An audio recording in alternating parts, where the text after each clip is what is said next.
கொடு மீட்டு கொடு அந்த மக்களின் நிலத்தை உடனடியாக மீட்டு கொடு.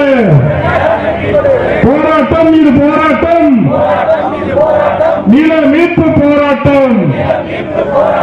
குந்தாரம் கிராமத்தில் 5 ஏக்கர் நிலத்தை உடனடியாக வீட்டுமனை பட்டா வழங்கிடு. வருவாய்த்துறை ஆக்கிரமிப்புகளை அகற்றி உடனடியாக பட்டா வழங்கிடு. போராடுவோம் கோரிக்கைகள் வெல்லும் வரை போராடுவோம்.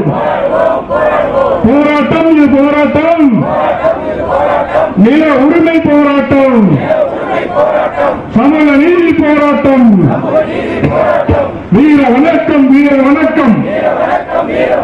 புரட்சியாளர் அம்பேத்கருக்கு, தந்தை பெரியாருக்கு வீர வணக்கம்.